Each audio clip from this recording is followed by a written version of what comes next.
Buenos días, bienvenidos a su programa de radio por Facebook, La Cura por la Palabra, transmitido como cada martes a las 11 de la mañana por Facebook Live de la Asociación Psicoanalítica de Guadalajara.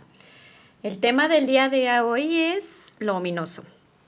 Recuerden que también podrán ver y escuchar el podcast en nuestro canal de YouTube y en Spotify. Los invitamos a que se suscriban a nuestro Facebook e Instagram y a todas nuestras redes, tanto de La Cura por la Palabra como de la Asociación Psicoanalítica de Guadalajara. Muchas gracias por acompañarnos, como siempre es un placer tenerlos aquí. El día de hoy conducen Luisette González. Hola, ¿qué tal? Buenos días. Y su servidora Sandra Lara. Y agradecemos a nuestro querido Alan Belcedo que nos acompaña en controles como cada martes. Le damos la bienvenida a dos de nuestros queridos invitados del día de hoy, los candidatos en formación, Juan Carlos Equigua e Isabel Otero. ¿Qué tal, chicos? Hola, muchas gracias por la invitación. Hola, ¿qué tal? Muchas gracias. Encantado de estar con ustedes. Bueno, nosotros también encantados de que estén acá con nosotros para hablar de este tema tan interesante y complejo. Les recordamos también que tenemos revista para regalar como cada semana. A partir del día de hoy hasta el domingo de esta semana, vamos a revisar este post para ver quiénes son los participantes. Recuerden que la dinámica es que tienen que poner en un comentario "quiero la revista" con el hashtag de La Cura por la Palabra. Posteriormente, el siguiente martes vamos a hacer una rifa para ver quién es el ganador con los participantes que cumplieron los requisitos. La semana pasada no tuvimos participantes, por lo tanto no hay ganador. Esperemos que participen para la siguiente semana y pues vamos empezando. Yo escribí un poquito para ver a dónde nos lleva esto y les recordamos a todos los que nos ven y escuchan que este diálogo se enriquece con sus preguntas y comentarios. Esperemos que participen. Y bueno, ¿alguna vez has dudado por momentos si algo lo imaginaste o sucedió en la realidad? Es decir, dudas de si lo que percibes es realidad o no. Si es así, queda a charlar con nosotros sobre este interesante tema. Lo ominoso es un término utilizado por Freud para referirse a un fenómeno psíquico que teorizó para comprender un sentimiento de extrañeza ante circunstancias o situaciones inexplicables por la razón y que tienden a explicarse a través de fenómenos paranormales, magia, etc. Esto porque no tiene una explicación racional clara, ya que es dependiente de la subjetividad de la persona que lo vivencia. Lo ominoso es una sensación que se despierta ante ciertas vivencias subjetivas y, de acuerdo a Freud, tienen una relación con el inconsciente de la persona que los vivencia, sea por una forma de funcionamiento del momento o por contenidos inconscientes que se manifiestan de esta forma. En la sensación de déjà vu, en la extrañeza que puede llegar a asustar y que desafía la diferencia entre la realidad y la fantasía en el sujeto. Sin embargo, a mí me gustaría que esto nos lo expliquen nuestros queridos invitados a más profundidad. Pero si en algún momento, tú persona que nos escuchas de aquel lado, has llegado a sentir una sensación así o has dudado de si lo que has percibido en algún momento es real o no, quédate a escuchar qué es lo que pudiste haber experimentado y por qué. Comenzamos por donde quieran, queridos Juan e Isabel. Primero las damas. ¿Te parece, Isa? Sí, está bien. Bueno, una de las definiciones que encontré o que me ha gustado mucho cuando hemos estudiado esto del ominoso y desde el texto de Freud fue que es aquello eh, que debiendo permanecer oculto sale a la luz, ¿no? Entonces, desde ahí, bueno, ominoso se usa también como sinónimo de siniestro, de acuerdo a, dependiendo de la traducción que hayamos estudiado de este texto de Freud.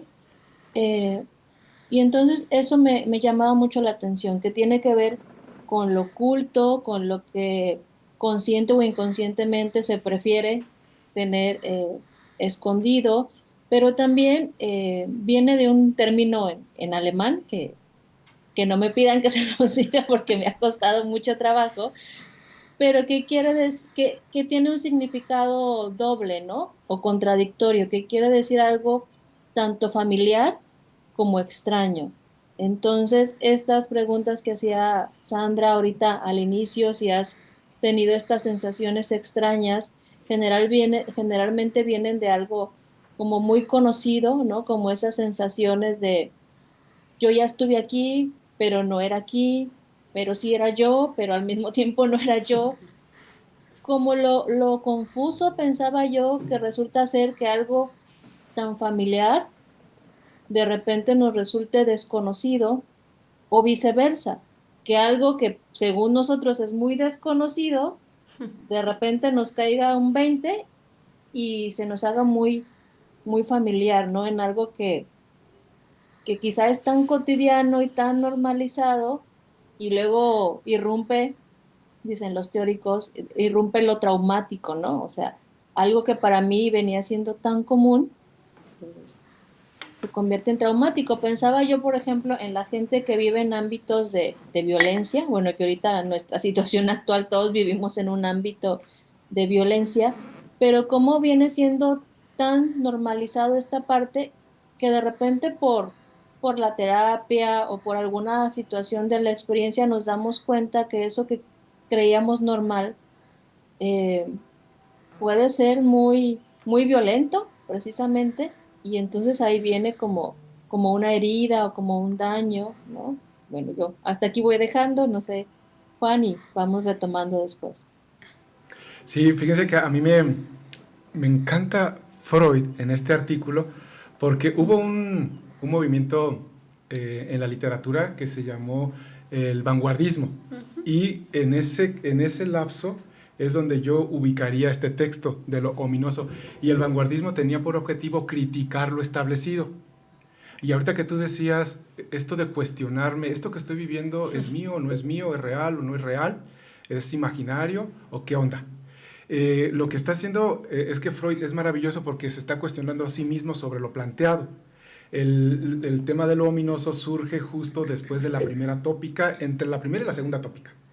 Entonces, con este planteamiento, Freud está poniendo en evidencia que cuestionándose, por un lado, lo que había estado pensando en torno a la represión. Entonces, hay algo que se reprime, deseos que no están permitidos y los tenemos que reprimir.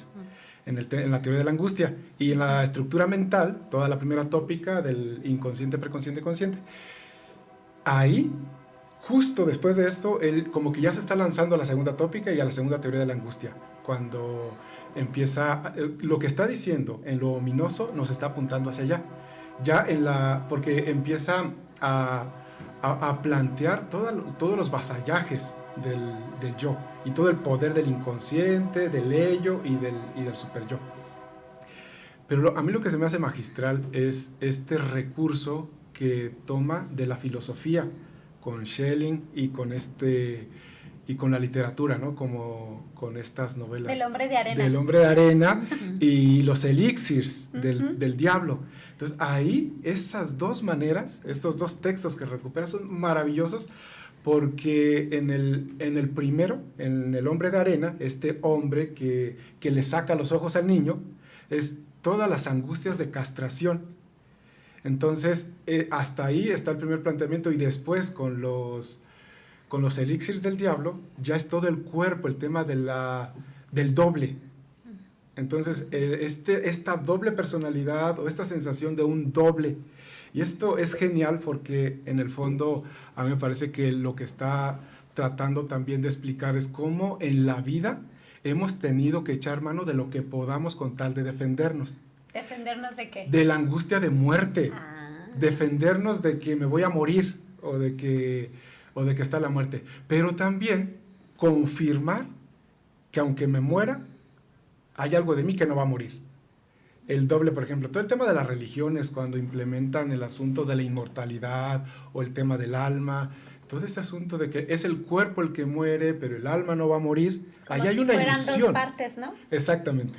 Ahí está el doble, ¿no? El alma es mi doble, entonces si mi cuerpo se muere o el cuerpo de un ser querido muere, entonces el alma va a seguir viviendo.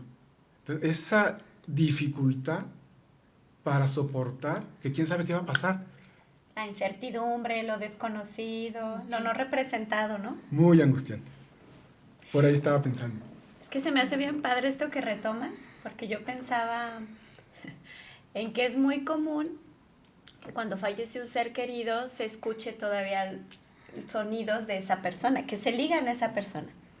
Y que no significa que corporalmente la persona esté ahí, pero es muy común que personas que recientemente tienen una pérdida muy significativa tengan estas vivencias y que no está afuera, viene de adentro, pero se escucha afuera, ¿no? O los sueños, que se sueña mucho a las personas y muchas veces la explicación que se da es como si esta parte que no se perdió de esta persona tan querida, porque pues un duelo es muy difícil de tramitar muchas veces, es lo que regresa y me cuida, lo que regresa y me trae un mensaje, como en una especie de confort de una pérdida muy significativa y que yo pensaba en pues, psicoanalistas más modernos como los Botella, que hablan de lo que da angustia es que se pierda la imagen en la cabeza de la persona y por lo tanto de mí mismo. O sea, que es una angustia de caer en el vacío, por así decirlo, ¿no?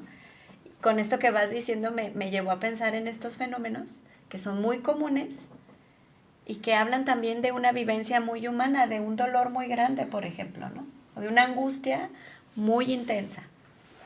Que sucede un fenómeno de estos y lo que a mí se me hace interesante, igual que podamos pensar, son las explicaciones que luego nos damos de lo que pasa. ¿Qué piensan? Yo es que estaba pensando en eso que ahí entra justamente lo ominoso, ¿no? O lo que asusta. En este ejemplo que ponía Sandra de cuando muere un ser querido, que de repente escuchamos pasos, decíamos hace ratito, En la ¿no? azotea. Ajá. Eh, la angustia que despierta porque hay una parte que es consciente y que sabes que no está ahí, ¿no? Pero hay otra parte que tiene el intenso deseo de que sí estuviera. Entonces, ese estar confundido entre si realmente se escuchó algo o no se escuchó o lo imaginé, y si lo estoy imaginando, ¿por qué lo estoy imaginando? Pues angustia y se va poniendo como ansiedad. Ahorita que decías de los psicoanalistas eh, más actuales, más modernos, yo recordaba que leí una entrevista con el doctor Cazorla, ¿no? Él decía esta parte, ¿no? Él decía como que viene la ansiedad cuando hay una dificultad para ligar una cosa con otra, ¿no?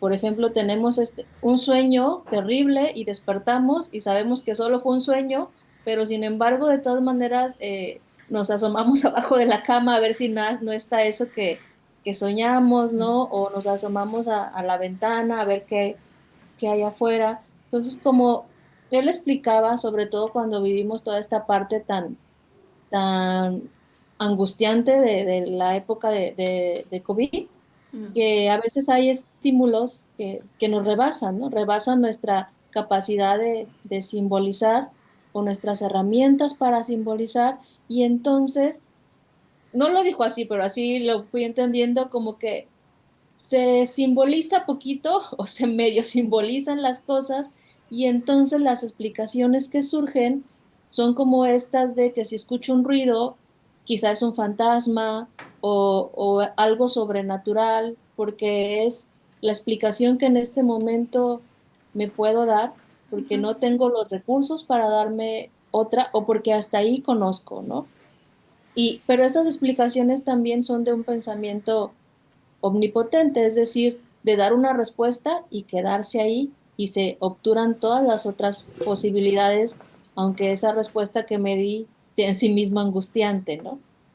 Pero como a veces es más tranquilizador, entre comillas, tener una respuesta, aunque sea una respuesta que me angustie, a estar en la incertidumbre. Es que yo también pensaba cómo, en el caso del doble, o sea, el doble como que anuncia la muerte y me protege también de la muerte. En este ejemplo que estamos pensando, ¿no? Cuando se muere un ser querido, o sea, alguien con quien he compartido muchísima vida, pero cuando murió, la persona suele decir, ay, con razón, algo intuía, o yo empecé a sentir como que algo iba a pasar. Entonces, esa sensación extraña, como que la persona lo va interpretando, ya el corazón me avisaba, como ese doble que anuncia la muerte, pero ese doble también que te protege de la muerte. Esa paradoja extraña donde, a final de cuentas, lo que se queda sin elaborar es esa experiencia traumática de la pérdida. Pero está bien interesante, fíjate, porque esto de ya lo intuía, pero que no cayó como una realidad, sino como una intuición, algo que yo sentía. Pensaba que muchas veces tiene que ver con realidades que sí percibimos, que nos cuesta trabajo aceptar, negamos, borramos, y cuando se confirma, se queda esta sensación de extrañeza, ¿no? Como una intuición.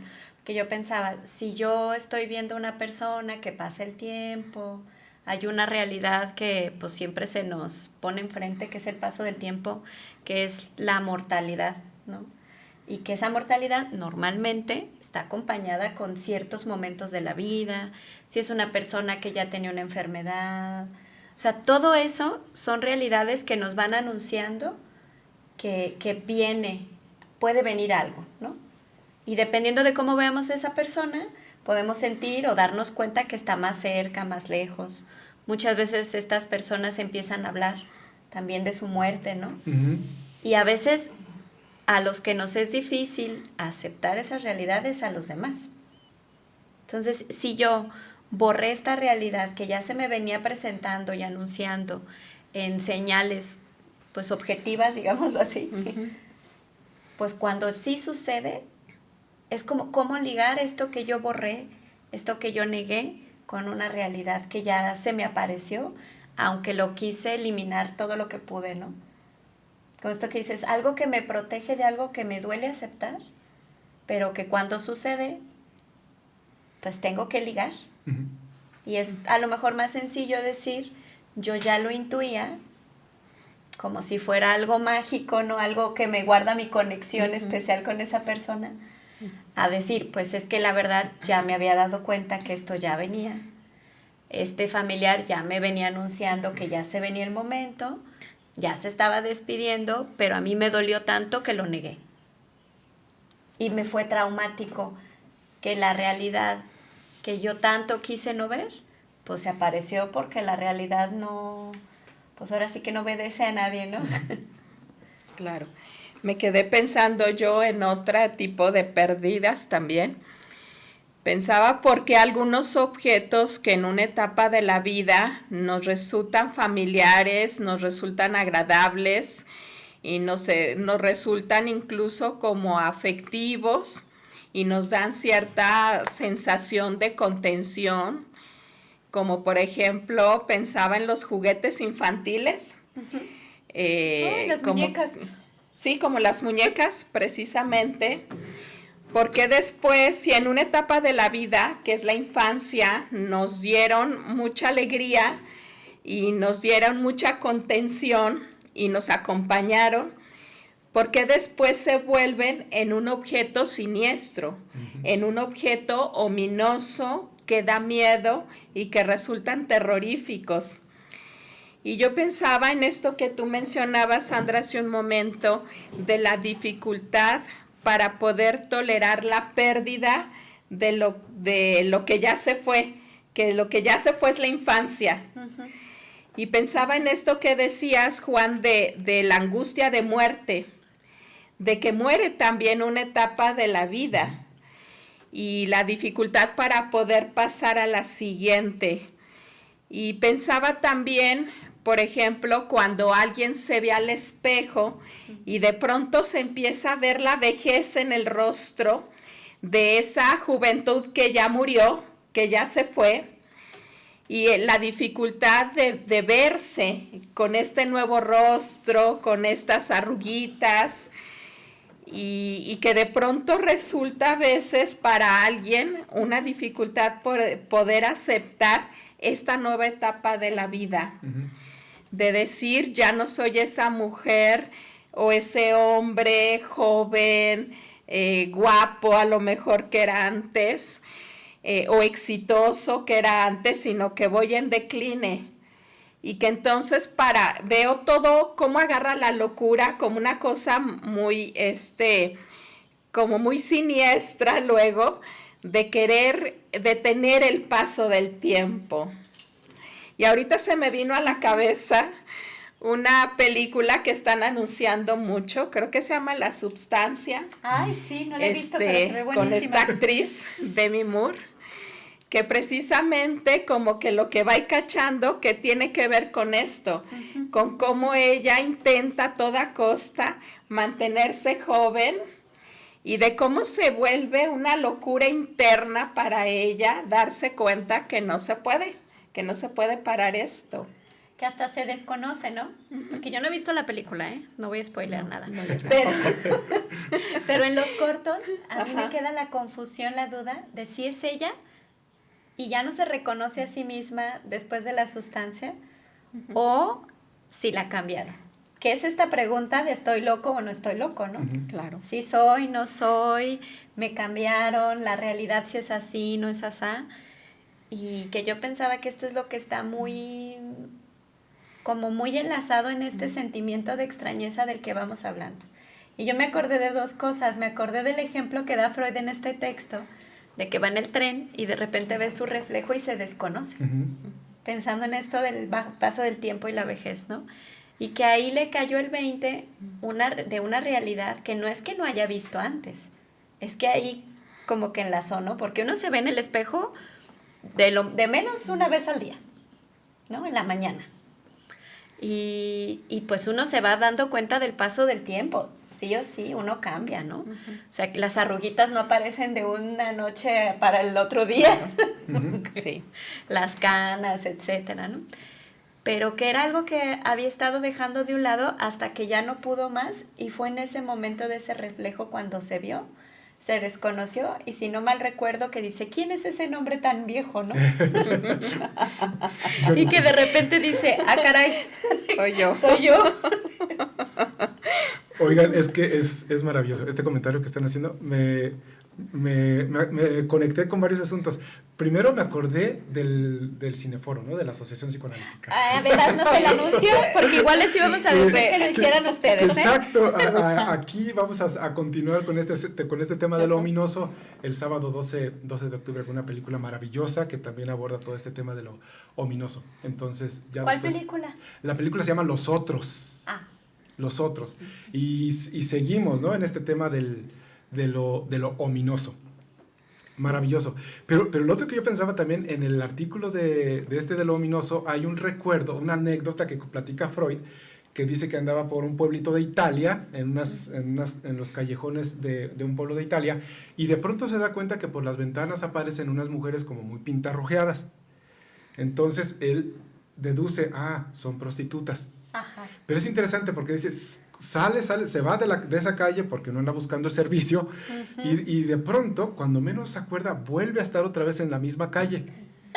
Y 3 veces sobre la misma calle. Entonces ahí ya se pregunta, ¿qué onda? O sea, esa compulsión a la repetición, también que sin saber por qué, vuelve otra vez a estar ahí. Bueno, sin saber por qué, pero en el fondo quizás sabiendo por qué. Sí. Entonces me acordaba de esa anécdota también Pero está bien interesante porque sí es una sensación de desconocimiento de qué parte de mí que no conozco, hablando del doble, ¿no? Y del oculto, de aquello que me lleva a, que puede ser lo que da muchas veces miedo de explorar el inconsciente. Es decir, a ver, no voy a encontrar algo que no sea yo, pero qué susto encontrar algo que no me guste de mí mismo, ¿no? Que sienta tan ajeno, tan extraño, pero pensando en esto porque la pregunta o el susto de cuando nos damos cuenta de que hemos repetido algo es esta misma sensación, exacto, ¿no? De qué ajeno me llevó. No fui yo, fue otro, ¿no? Y yo, sorpresa, mi otro yo. Claro. Y es que saben también en los elixirs del diablo, con esto que estaban diciendo, hay un asunto ahí bien interesante porque me parece que tiene que ver el narcisismo. Ese monje novicio del que habla la novela toma un líquido que estaba prohibido, porque la novela dice, si lo tomas, vas a ser eternamente joven. Entonces, esa fue, pero lo tomó y en esa toma tomó la condena, porque fue eternamente joven, pero esos yoes que se fueron desplegando y al final lo convirtieron en un asesino. Esa parte también me parecía bien importante. No, claro. Isa, ¿ibas a decir algo? Sí, que los voy escuchando y voy pensando y me voy acordando de la pulsión de muerte, ¿no? Que también se va señalando que es como una característica de esto ominoso, justamente en esto que hablaban ustedes de la repetición, ¿no? Que vamos repitiendo sin darnos cuenta y de repente si eso se hace algo consciente, nos desconocemos, que es como lo del doble, ¿no? Que también es una defensa, también es una manera de cuidarnos y de defendernos. Y me acordé aquí de una caricatura de Tute, que está una chica en el diván y dice, no puedo creer que esta sea yo. Pero sí, y de lo que comentaba Luisette de los otros duelos, de los otros tipos de duelo, pensé que justamente viene lo ominoso cuando hay esa dificultad en duelar, ¿no? Cuando a toda costa queremos mantener vivo lo que ya se fue. Y entonces tiene que ver con la película que comentaban ahorita, que tampoco la he visto, pero también tiene que ver con la que o que se va a proyectar de los otros, ¿no? Como esta dificultad de aceptar una realidad tan dolorosa que queremos que eso que dejó de existir o que dejó de vivir de una manera continua. Y yo pensaba acerca de lo ominoso, de lo siniestro y de que estamos en octubre y de Halloween y toda esta parte, por ejemplo, en los zombies, ¿no? Que son muertos vivientes, que ya ni están vivos ni totalmente muertos. Pensaba en lo de las muñecas que decía Luisette. Algo es ominoso también las muñecas que empiezan a hablar y que han hecho varias películas de terror con estas muñecas, o de los objetos inanimados.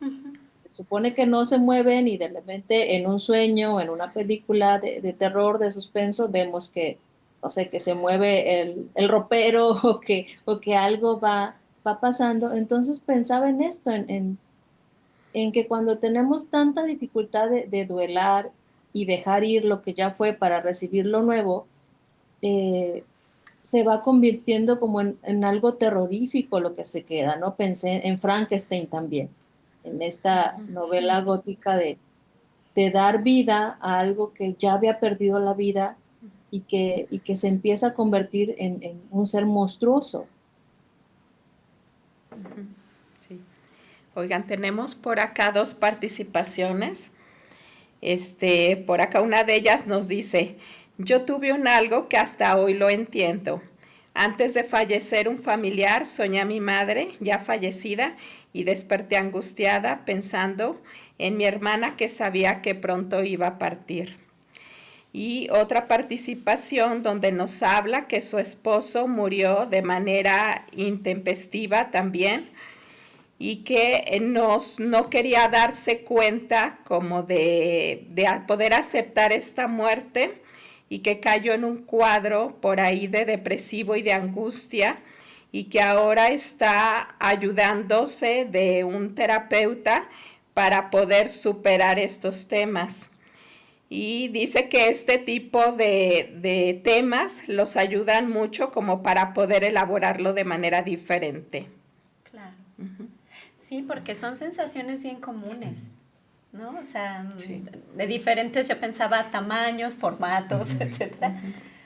Pero es algo que, como decían, que viene aparentemente de afuera, pero que en realidad es de adentro, ¿no? Y se me hace bien interesante también por estos comentarios, pues que si hay algo difícil de tramitar y de aceptar, hablando de las castraciones, de las renuncias, pues es la finitud.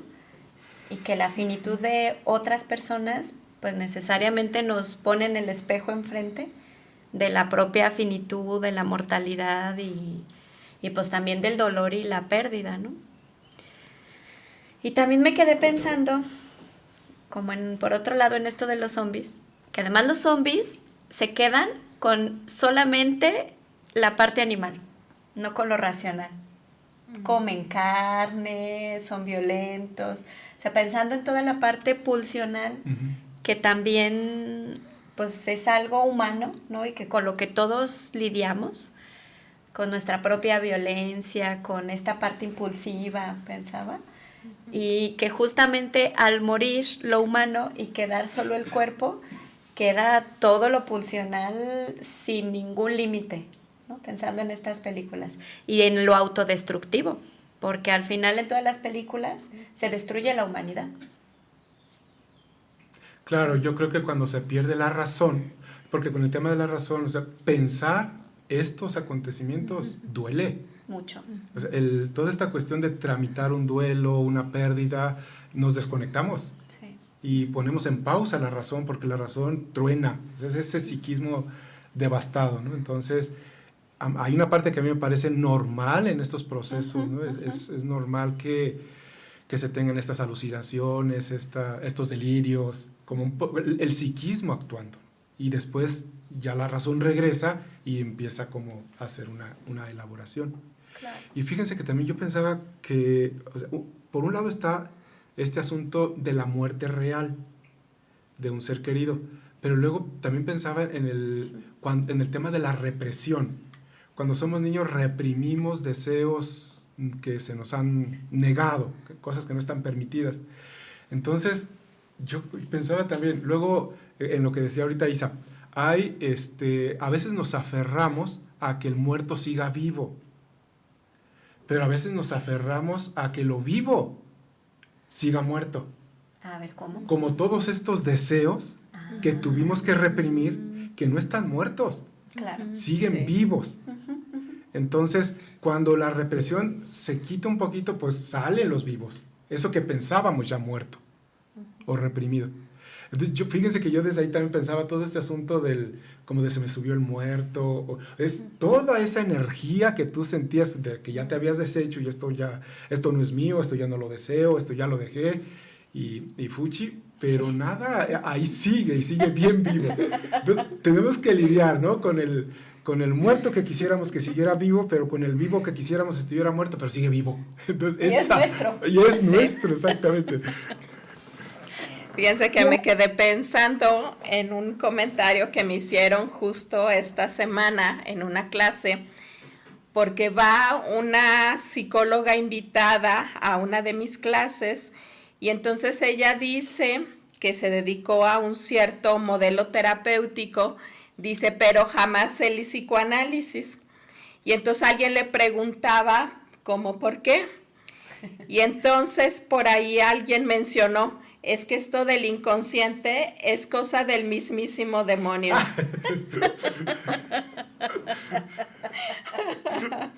Bueno, porque, fíjate, yo pensaba que Freud decía, ¿no? Que uno de los golpes más duros al narcisismo del hombre fue, bueno, uno, darnos cuenta que no éramos el centro del universo, ¿no? Que los planetas y el sol no giraban alrededor de la Tierra. Y otro era que el yo no era dueño de su propia casa. O sea, que hay una gran parte inconsciente que desconocemos, otras que yo pensaba que es parte de lo que hablan los nuevos teóricos, ¿no? Del psicoanálisis, que hay una parte del inconsciente que ni siquiera está reprimida, que ni siquiera está representada, más grande, más chiquita, dependiendo de la vida y las vivencias de las personas, pero que todo esto influye en nuestro comportamiento, en lo que pensamos incluso racionalmente, ¿no? En nuestra forma de vivir, de sentir. Y yo pensé ahorita en una novela que todavía no acabo de leer, pero se las recomiendo a todos, se me fue el nombre ahorita de la escritora, no puedo creerlo, pero se llama La Promesa. Es una argentina la que lo escribe, a ver si ahorita me acuerdo. Pero donde voy es la protagonista, se cae de un barco por andarse asomando de más. Se cae al mar. Y cuando ve que se va el barco, dice, bueno, pues me voy a quedar flotando a ver que no me rescatan. Básicamente, más angustioso, se lo estoy diciendo más light. Pero el caso es que empieza a recordar. O sea, se empieza a ir al pasado y a recordar a personas, situaciones. Pero llega un punto, que es luminoso, donde vuelve en las mismas vivencias, una y otra vez. Entonces pasas las páginas y de repente yo dije, ¿yo lo había leído o no lo había leído? Está padrísimo. Y el caso es que yo pensaba en la repetición. Y en esta parte del déjà vu, que es un cachito donde nos damos cuenta, ¿no? Pero también da ese sentimiento cuando nos damos cuenta, en análisis o fuera, de que estamos viviendo la vida como si estuviéramos en el pasado. De que la persona que tengo enfrente no es el personaje que yo le puse de mi pasado. O sea, yo pensaba que eso también es algo, una sensación ominosa, por lo que luego da mucho miedo ir a análisis. Pero yo pienso, pues mejor saber para reactualizar la novela y poder estar más en contacto con la realidad, ¿no? Porque justo el sentimiento viene cuando empezamos a ver que la realidad que yo traigo acá y la realidad puede no estar tan en sintonía. Claro. Así es. Para no caer en el bucle de la repetición. Ay, sí. Sí, ya luego, a ver si me acuerdo del nombre de la escritora, pero se las recomiendo, porque de verdad yo la estaba leyendo y de repente dije que esto no lo había leído ya. La vivencia, ese bucle de la repetición tiene que ver justamente con la pulsión de muerte, ¿no? Sí. Estar en lo mismo una vez y otra vez y otra vez. Yo me acordaba de esta parte de lo demoníaco que decían, que a veces lo demoníaco es justamente eso, quedarse atorado en la repetición, ¿no? Y con el ejemplo que ponía Juan Carlos, que me encantó esto de que sale lo vivo, pensé en la ansiedad, ¿no? Porque Juan Carlos decía, se reprimió algo, ¿no? O nos enseñaron a reprimir. Y yo pensé en los niños, por ejemplo, ¿no? En los niños y las niñas cuando están muy enojados y les empiezan a decir, a ver, no te enojes, no le contestes así a tu mamá o a tu papá, porque eso es del diablo, o te va a salir el diablo, o te va a llevar en la noche, y les empiezan a meter muchos miedos que de verdad los chiquitos se asustan y entonces todo eso, como decía Juan Carlos, queda reprimido, porque si lo saco poquito, ay de mí, ¿no? No sé qué me va a pasar, me va a llevar el monstruo, pero sigue vivo, ¿no? Se me fue la frase ahorita de Freud esta de que las emociones siguen vivas y luego salen de peores maneras si no se expresan. Y yo pensaba que eso que reprimimos sigue vivo y que luego si no vamos pudiendo simbolizarlo, sale. Y sale con la ansiedad que es tan frecuente hoy en día, ¿no? Que andemos todos angustiados, nerviosos y no sepamos ni por qué, y que quizá viene desde aquellas raíces que algo se está manifestando de eso reprimido, que como decía la definición de lo ominoso, tendría que permanecer oculto y sale a la luz, aunque no entendamos qué es eso que está saliendo a la luz. Yo leí hace poco una frase que me gustó mucho, decía algo así como, eh, tu necesidad no necesita que la elimines, necesita que la escuches, ¿no? Y me encantó, pero al mismo tiempo dije, qué difícil, o sea, qué difícil para la gente que tiene ansiedad decir, a ver, voy a ponerme a escucharla, lo que se quiere es ya no sentirse tan mal.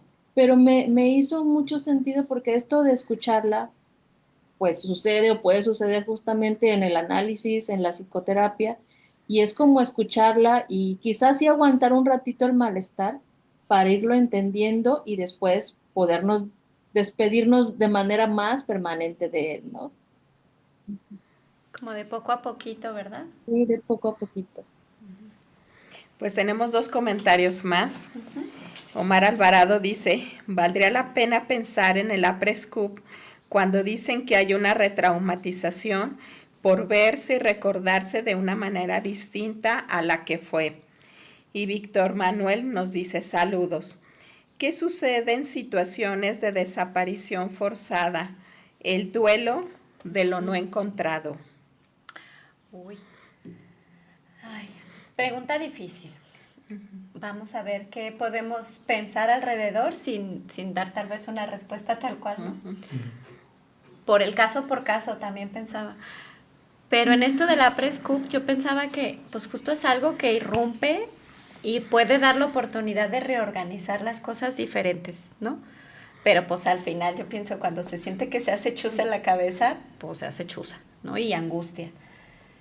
Y esto de las desapariciones, pues yo pensaba que es un duelo complicado, ¿no? Porque justo no hay una realidad tal cual que llegue y diga, esta persona ya falleció. O sea, no hay una explicación ni siquiera en lo real de qué es lo que pasó con esta persona.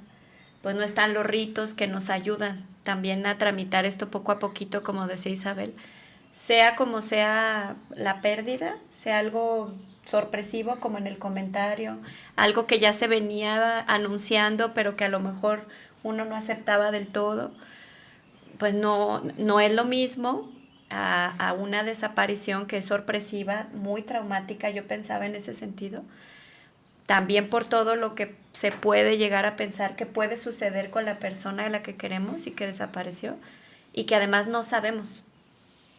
Entonces yo pensaba que pues es un duelo complicado, complejo, que va a significar cosas diferentes para cada persona, también por la relación que tengan con esta persona que desapareció. Y pues que yo pienso que requiere mucha compañía pues para poder sobrellevarlo, lo que se puede dar una especie de tramitación, ¿no? Lo que yo pensaría, no sé ustedes. Sí, yo creo que también ahí es como decías, caso por caso, porque de por sí es una situación bastante dolorosa y traumática. Habrá que ver también cómo estaba el vínculo con esa persona cuando desapareció, porque ahí pueden quedar muchas culpas, muchos enojos, muchas cosas por tramitar, ¿no? Y pues es una situación eh, muy difícil. Yo pensé en el desamparo, que ayer o antier escuchaba apenas el programa de La Cura por la Palabra, el programa pasado, ¿no? Que se hablaba este tema del desamparo y cómo comentaban que hay situaciones que por muy equilibrado que esté uno emocionalmente arrasan, ¿no? Como las guerras, como estas situaciones tan violentas. Entonces sí es como ir de a poquito recuperándose, aunque no creo que sea en algún momento lo mismo que antes, pero sí es como ir dándole otra lectura a esa realidad tan difícil. Y me acordé aquí también del doctor Cazorla en esto del COVID, que decía que era una situación en la que teníamos tan cerquitas la muerte propia, la muerte de los seres queridos, que necesitábamos de una manera saludable, no necesariamente patológica, eh, escindir un poco esa parte, ¿no? Y creo que a veces hay situaciones de violencia tan fuertes que vivimos que ese escindir no necesariamente es patológico mientras nos ayude a conservar la cabeza en lo que lo vamos tramitando, ¿no? Exacto. Yo pensaba también como en lo primitivo de las formaciones psíquicas. O sea, todo esto del doble, de lo reprimido, o sea, es algo muy arcaico, muy primario. Entonces, a propósito de la Press-Cup, una experiencia traumática en la edad adulta, quizá no es el evento en sí lo traumático. Ese evento nos recuerda un trauma anterior, no tramitado o que seguía ahí presente. Yo también creo que todo este tema de las desapariciones forzadas sí es todo un tema muy delicado, muy doloroso, porque es la locura hecha carne. Entonces, sí se requiere de un proceso pues muy especializado para ayudar o acompañar a estas personas o a estas experiencias a elaborar a simbolizar de alguna manera lo insimbolizable. Y fíjense que me acordé, hay a propósito de las novelas, hay una novela padrísima que se llama Las enseñanzas de Don Juan. En esta novela, un autor, el personaje argentino, viene a México y va a echarse el viajecito creo que de la ayahuasca. Entonces, ahí en la ayahuasca, él experimenta algo. Y en la conversación que está teniendo, le dice a la persona, si pusiéramos más atención en lo cotidiano de la vida, te darías cuenta que si volteas muy despacito a tu izquierda, a 5 milímetros, está la muerte. Ay. Me impactó porque o sea, en este tema de la muerte decía, ¿no? Si poco a poco haces a la izquierda, ahí está. Y es verdad, ella nos está acompañando en este proceso, ¿no? De vida, muerte. Sí, porque es parte de la vida, ¿no? O sea, es parte de la vida, es parte del tiempo, es parte de los años. Yo pensaba también, ya me acordé del nombre de la escritora, Silvina Ocampo, para que lo anoten. Pero que justamente, fíjate, es una escritora que relacionan mucho con Cortázar y escribe puros cuentitos. Esta es la única novela que escribió. Pero justamente juega con esto, sobre todo con lo infantil, con esto que decían de los objetos inanimados, que aparentemente te queda la duda, ¿no? De ¿está inanimado o no está inanimado? Y que es una de las cuestiones con esto que decías, Juan, como muy, pues muy humanas, ¿no? ¿Qué es esto de la vida y la muerte? ¿Qué explicación le podemos dar al morir? Y que pues ha ocupado a la humanidad, ¿no? O sea, desde el principio de los tiempos, ¿cuál fue el origen? Nuestro origen, el origen de la vida, el origen de la humanidad. ¿Qué pasa cuando morimos? ¿Cuál es la explicación? ¿Qué es lo que sucede? ¿Para qué estamos aquí? ¿No? Y pensaba en esto de la esfinge, cuando Edipo se le encuentra y el enigma que le dice, ¿no? Y que justamente tiene que ver por el paso del tiempo. Creo que le dice, ¿qué animal nace en cuatro patas? Luego está en 2 y termina en 3, ¿no? Y que pues tiene que ver con el paso del tiempo, ¿no? Y que es algo inherente a la vida y pues la muerte es parte de la vida. Pero es algo muy difícil de poder integrar y yo pensaba que pues cada análisis, cada proceso analítico atraviesa necesariamente por qué simbolización o qué explicación le damos cada uno a la muerte, porque es muy difícil de simbolizar. Claro. Y pues una desaparición, yo pensaba que es todo un trabajo aparte, ¿no? Claro. Yo me quedé pensando en los mecanismos psíquicos de los que hacemos uso o echamos mano para poder tolerar precisamente tener la muerte siempre tan cerquita de nosotros. Y pensaba en estos contextos de violencia como el que vivimos acá en nuestro país, como de pronto los mexicanos luego echamos mano de la desmentida, hasta con este humor negro que tenemos para hablar de la muerte o para tratar estos temas de violencia, porque precisamente la violencia nos pone la muerte de una manera más inminente.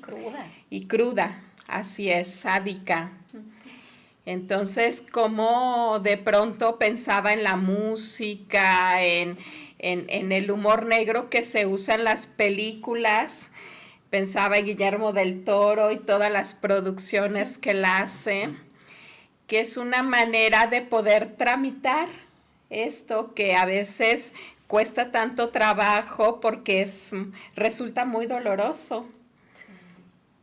Oigan, está muy interesante, pero tengo que dar anuncios. Sí, muy bien. Pero vayan viendo quién de los dos se avienta el anuncio del Cineclub ahorita que les diga. ¿Ah? Tienen tiempo de pensar quién.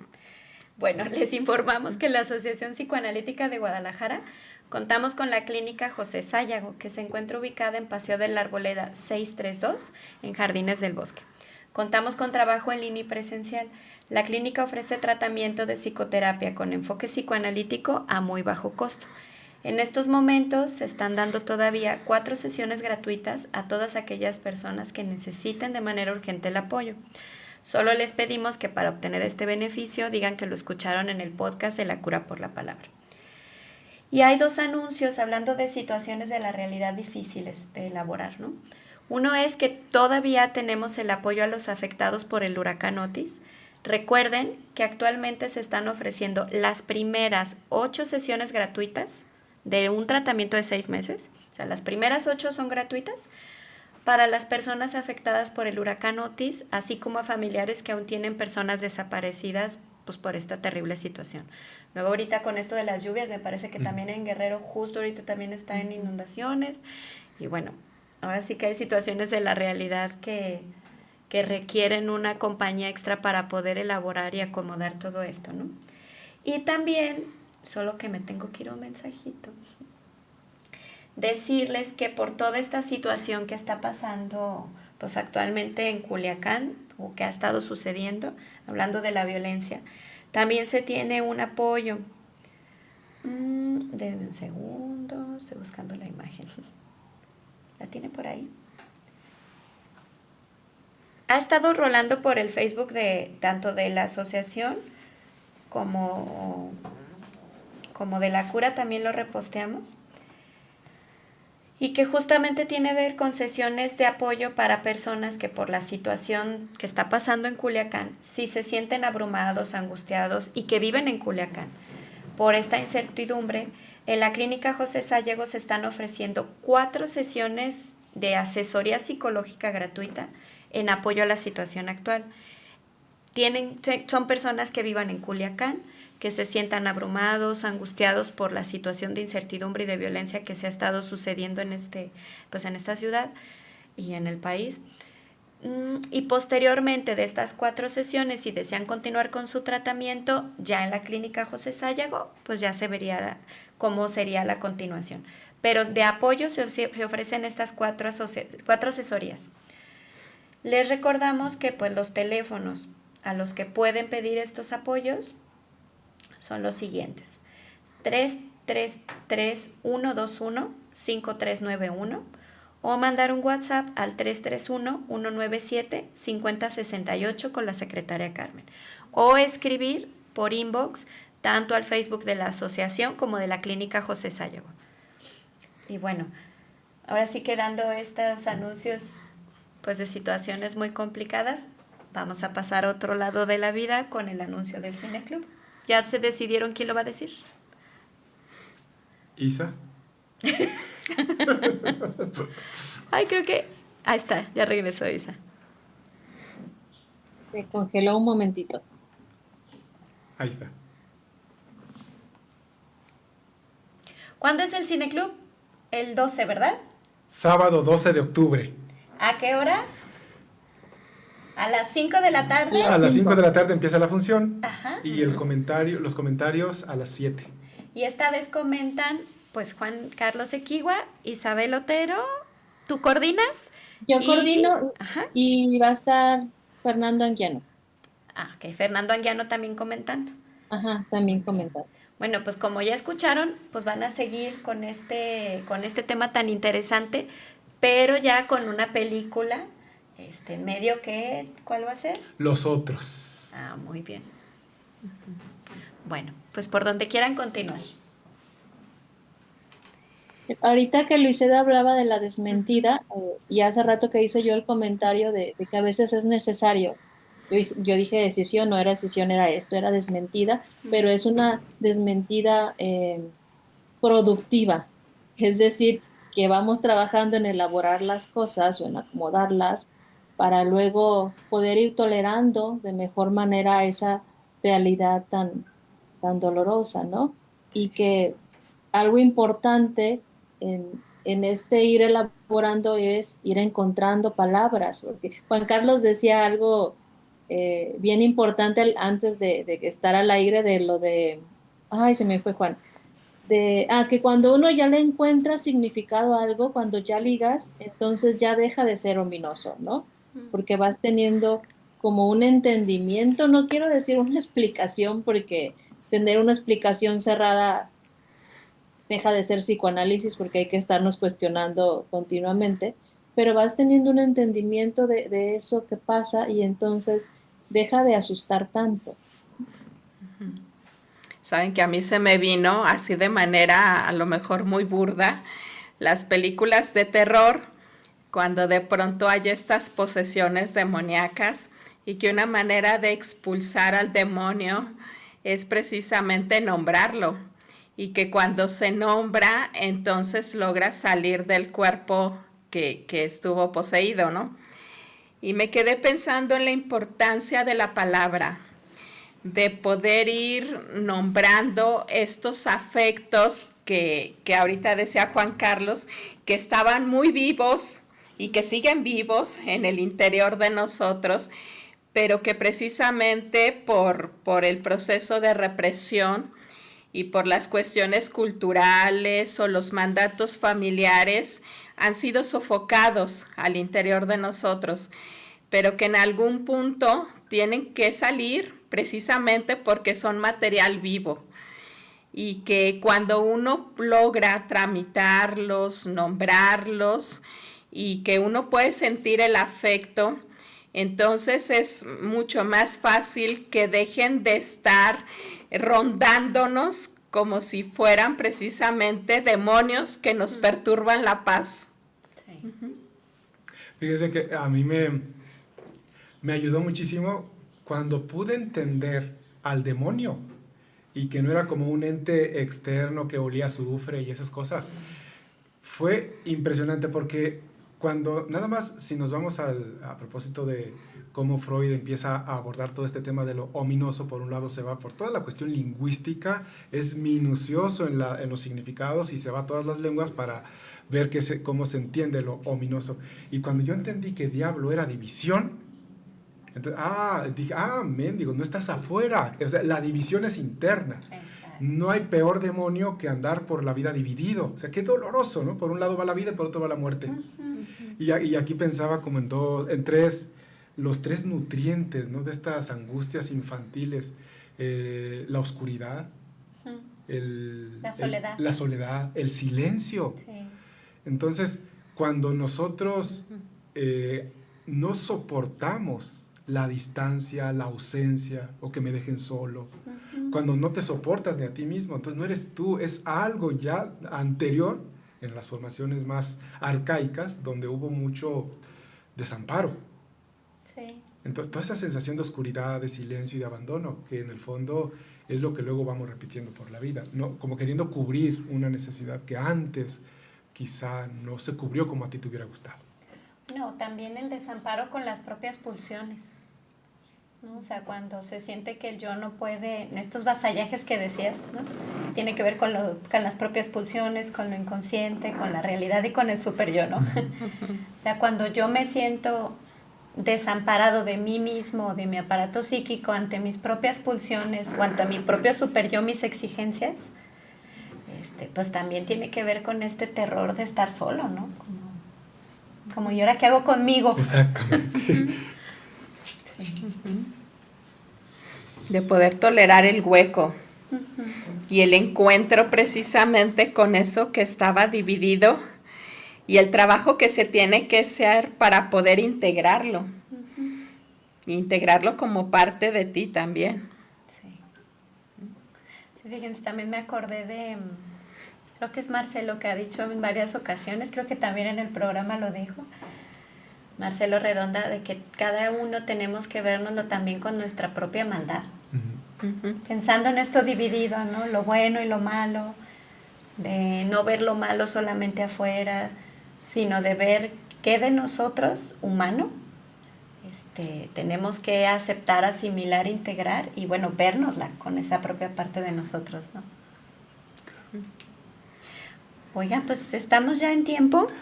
Vayan pensando cada uno pues, con qué les gustaría cerrar en lo que doy los últimos anuncios.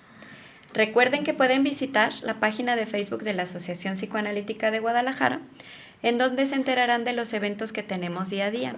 También pueden visitar nuestra página de Facebook de La Cura por la Palabra, nuestro YouTube, Spotify, Instagram, etcétera, donde pueden transmitir sus dudas y comentarios por inbox. Ahí mismo podrán encontrar nuestro podcast con todos los otros programas previos. Y bueno, les pedimos que nos regalen su pulgar arriba en todas nuestras redes y en las redes de la Asociación Psicoanalítica de Guadalajara, para que también puedan seguir los eventos que se tienen y los nuevos programas. Recordarles que tenemos a la venta todas las revistas de la asociación con un precio de 200 pesos cada una. No pierdan la oportunidad, ya que hay artículos muy interesantes y muy actuales.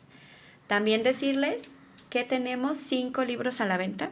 1, Locura, enfoque multidisciplinario.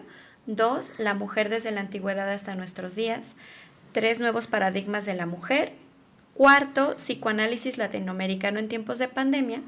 Y de estos 4, la compiladora fue nuestra querida Olga Varela y tienen un costo de 150 pesos. El libro 5 es Psicoanálisis, Ética y Poética de una Profesión, de la autoría de nuestra querida Olga Varela, con un costo de 300 pesos. Si desean adquirir alguna revista o alguno de los libros, pueden también comunicarse por inbox o por teléfono a los números que ya les di de la asociación para pedir la suya y pasar por ella. ¿Con qué quieren cerrar?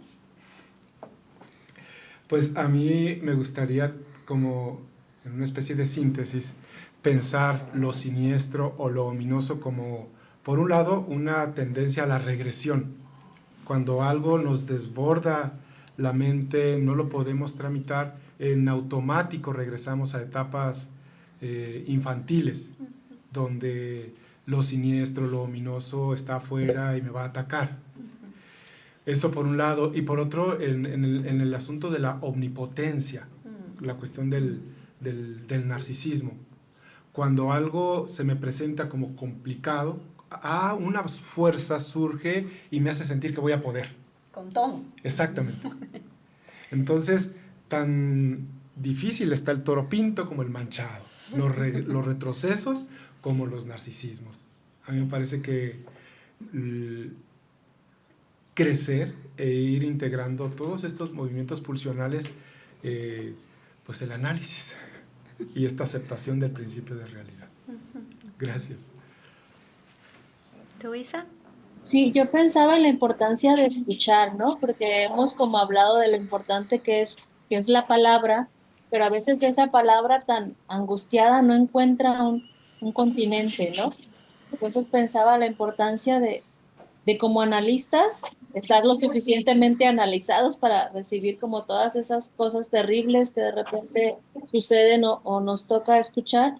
Y bueno, yo casi siempre me voy mucho al ámbito de los niños y las niñas porque es con quien más trabajo, que también como adultos, cuidadores, seamos maestros, sean padres de familia, estar dispuestos a escuchar las historias terroríficas de los niños, porque eso le va a ir dando un sentido o le va a ir dando fuerza para luchar contra esto que decía Juan Carlos ahorita, estas angustias infantiles de estar solo, de la oscuridad, del silencio, ¿no? Y ir dando cabida a esas angustias, porque hay papás o maestros que, que le batallan mucho con sus propias angustias, entonces cuando un niño quiere hablar de lo que le pasa, no lo toleran y los mandan callar o simplemente no los escuchas. Entonces, yo pensaba en eso, en si somos cuidadores de niños o niñas, también ir a analizarnos, manejar nuestras propias angustias para poder contener a quienes trabajan con nosotros o quienes trabajamos, ¿no? Bueno, y pensaba yo también que lo ominoso y lo siniestro no está afuera, está dentro de nosotros. Y hay que darle el espacio para poder escucharlo. Exactamente. Bueno, pues volverles a hacer la invitación para que lo pongan en su agenda. El sábado 12 es el Cineclub, para que puedan continuar pensando con nuestros invitados y con Fer Anguiano todo este tema tan interesante. Y nosotros agradecemos profundamente a toda la mesa directiva de la Asociación Psicoanalítica de Guadalajara, que ha hecho posible este proyecto de difusión del psicoanálisis. Y como siempre, estamos satisfechos de pertenecer a IPA y a FEPAL. Un fuerte abrazo a todos los que nos ven y escuchan, y nos vemos el próximo martes 8 de octubre con un tema muy vivaz titulado Deporte, ¿cómo navegar entre la capacidad y la exigencia? Con la candidata psicoanalista Gael Bosch. Hasta la próxima.